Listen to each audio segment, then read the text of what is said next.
Good morning. It's a beautiful morning. I'm Jordan Davis, business manager at Atlantic Marine, and today we're traveling from Wrightsville Beach, North Carolina, which is about mile marker 284 on the Intracoastal Waterway, to Myrtle Beach, South Carolina, which is about mile marker 357. We'll be traveling in a Grady White Coastal Explorer 251. We're expecting a wind out of the southwest at about 5 to 10 miles an hour. Today we'll be traveling south in the Intracoastal Waterway until we get to the Cape Fear River. Then we'll continue south in the Cape Fear River until we get to Southport, where the waterway breaks off to the right. From there we'll continue behind Oak Island, Holden, Ocean Isle, and Sunset Beaches until we get to the North Carolina-South Carolina line, and then on to Myrtle Beach. Before we get started, let's have a little navigation refresher. When traveling in the waterway, red will be on your right when traveling clockwise around the United States. Another way to remember that is red is on the mainland side of the waterway. Today, since we'll be heading south, red markers will be on our right and green markers will be on our left. That is until we get to the Cape Fear River. Once we get to the river, a different set of rules will apply. The rules of red, right, return apply in the Cape Fear River. That is, if you're returning from a larger body of water, the Atlantic Ocean, to a smaller body of water, upstream of the Cape Fear River, red will be on your right. Since we're traveling downstream in the river, red's going to be on our left and green will be on our right. Now another little tip to remember is that the yellow markers that indicate the waterway markers will remain constant.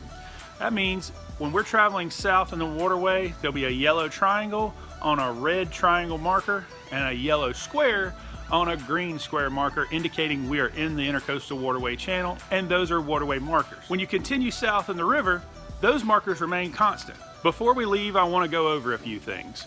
First, I'm up to date on my routine maintenance. I've checked my registration and it's valid, and I've got plenty of fuel for the trip. I've also got a fire extinguisher, a horn or whistle, although you only need one or the other, a throwable flotation device, plenty of life preservers, and a set of flares that's in date.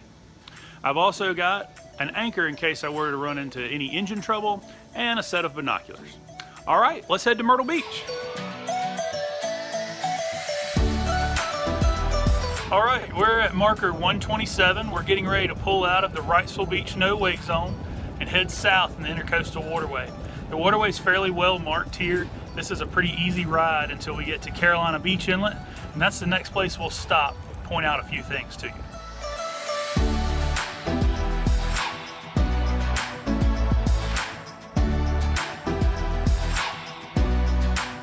All right, we've made it to the Carolina Beach Inlet. This will be red, marker 154. There are several floating can buoys here that mark the waterway, and they move often because the inlet causes this channel in the waterway to shift. You also want to be cautious of heavy jet ski traffic. We'll be riding down another half a mile or so to the turn to go into Snow's Cut, which is also the entrance to the Carolina Beach Basin, and we'll slow down there and talk about that a little bit. All right, we're at the entrance to the Carolina Beach Basin. This is not an official no-wake zone, but it's a good idea to slow down here. There is a fuel dock as well as a boat ramp. All right, once you enter Snow's Cut, there's gonna be a large bridge. You won't have any trouble with clearance there. It's a 65-foot clearance bridge. There's gonna be rocks on either side through part of this channel. The channel also is fairly narrow. So just take it easy through there. There's strong currents, so you wanna maintain enough speed that you have control. And be on the lookout for vessels and people fishing. The channel has a bit of an S-curve here, so you need to remember that because when you're coming through, it sure looks like red's going to be on your left. But just remember red on your right and you'll be fine. We're here at marker 162A, right at the entrance to the channel that's going to lead us over into the Cape Fear River channel. We want to be careful here. This is a fairly narrow channel with a pretty sharp left turn to port. And if we follow the markers, we'll be just fine. Just be mindful of those markers and don't stray too far from them here.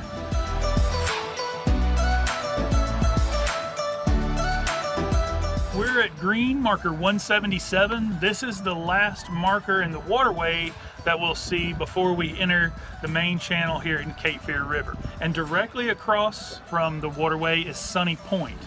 And we want to avoid Sunny Point. That's an ocean military terminal. It's guarded 24 hours a day. And if you come in too close, they'll come out and greet you and tell you need to turn around.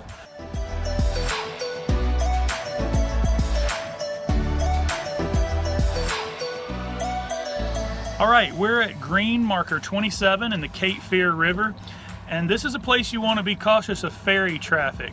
There's a North Carolina DOT ferry that runs from the end of Highway 421 in Fort Fisher to Highway 211 in Southport.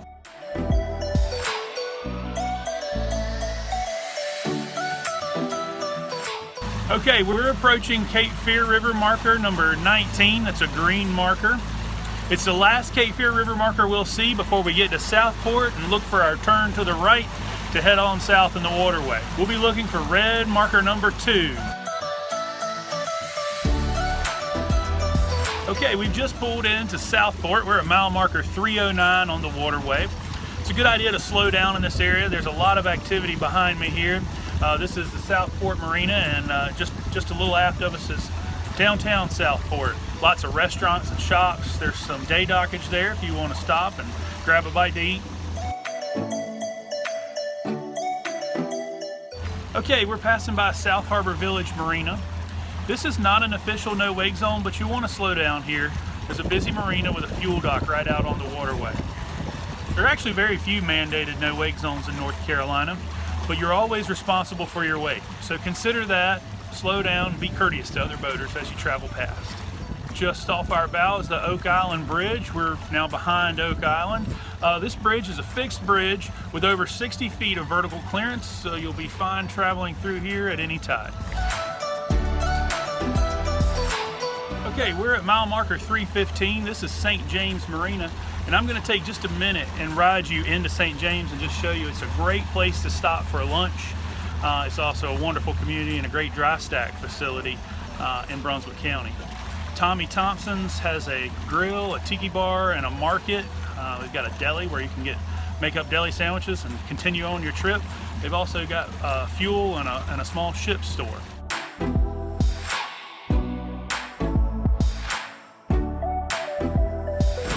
Okay, as we come out of St. James Marina, we can see the Middleton Street Bridge ahead. It's another fixed bridge with over 60 feet of vertical clearance, so no trouble to navigation for us. We're going to continue on another 5 miles to Lockwood's Folly River Inlet.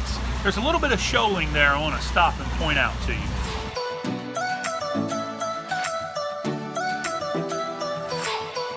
Okay, we're at red marker number 36, which is the intersection of the waterway and Lockwood's Folly River. Just around the corner here is the channel to lead out to the inlet, and just behind me is a boat ramp. Okay, we just came through the Lockwood's Folly River Inlet area. I want to take just a moment and replay our track as we came through there. You'll see that we took an S-turn to the right and to go around a green can, and then back around to the left to go around the red can. That S-turn is there because of some significant shoaling. It's been reported at 6 feet, which is about what we saw on our depth sounder as we came through the area. If you come through at a really low tide, you may slow down and use caution in that area.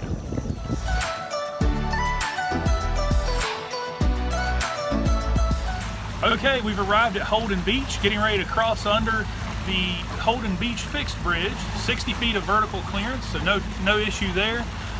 Want to take it slow through this area. There is a dry storage marina behind us, as well as a public boat ramp. So we want to be courteous to those boaters as we transit through Holden Beach on the waterway. Okay, we'll continue on another 6 miles or so until we get to the Charlotte River Inlet. There's a boat ramp there, so we'll want to slow down there as well.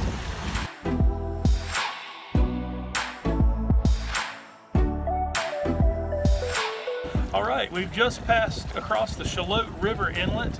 There's a boat ramp behind me here, so we've slowed down. The beaches here run east and west. So we're at the west end of Holden Beach and the east end of Ocean Isle Beach. We're going to continue on until we get to the Ocean Isle Beach Bridge.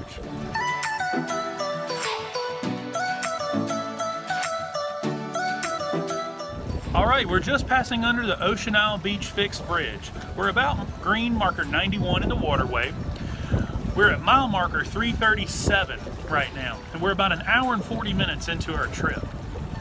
We've slowed down here because there's a boat ramp on the Ocean Isle Beach side of the waterway, and just ahead is going to be the Ocean Isle Beach Marina. It's a dry storage marina with a fuel dock, so we'll probably give them a slow pass as well. We're going to continue on down to Sunset Beach.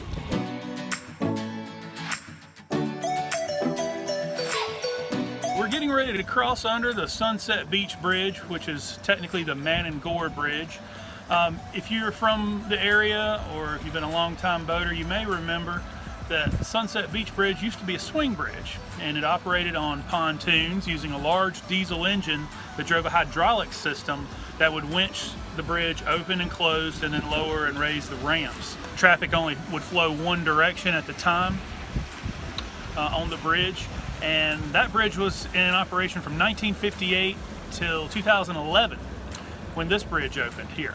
Okay, we're going to go on through the bridge and continue south to Little River Inlet.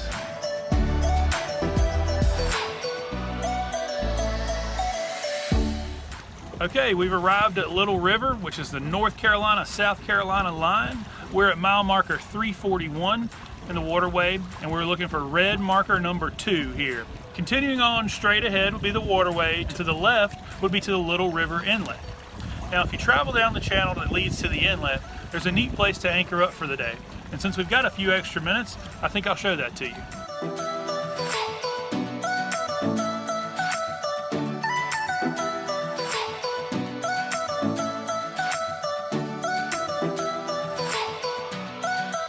This is a neat little destination to anchor up for the day. It's only about 15 or 16 miles from our final destination of Grand Dunes Marina in Myrtle Beach.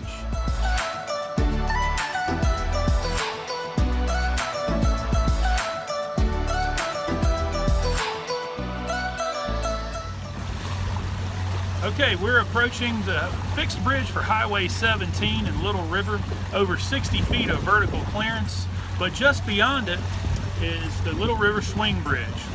That's reported at 7 feet of vertical clearance on the waterway guide.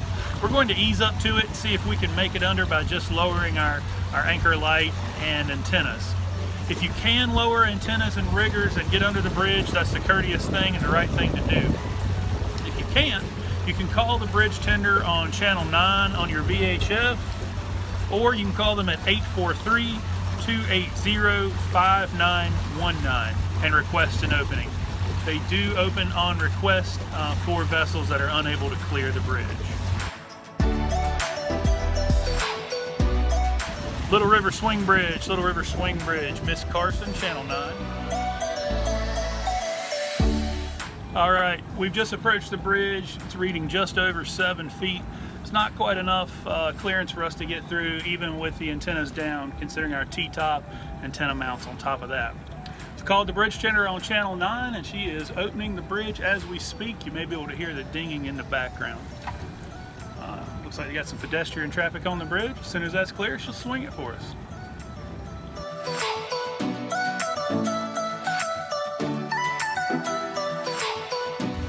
All right, we're going to continue on through this area. We've just cleared the Little River Swing Bridge. The next bridge will be the Robert Edge Parkway. It's a fixed bridge with over 60 feet of vertical clearance.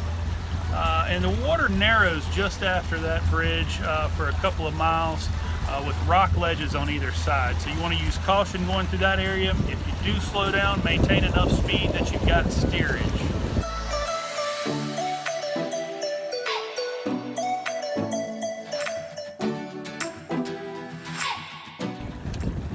Okay, we're approaching the Barefoot Landing Swing Bridge. This is mile marker 353.4, and the closest waterway marker is green 21A.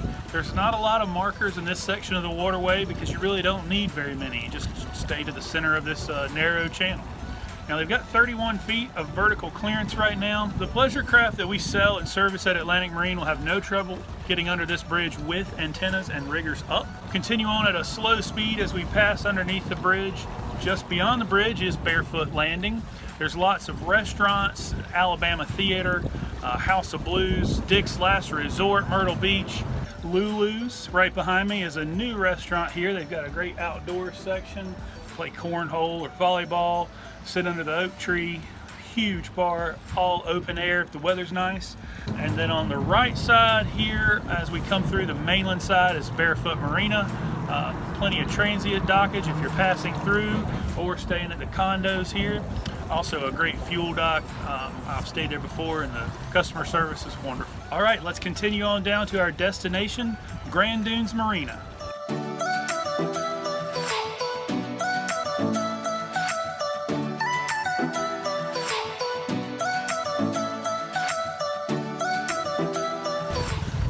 We've arrived at Grand Dunes Marina, mile marker 357 on the Intracoastal Waterway.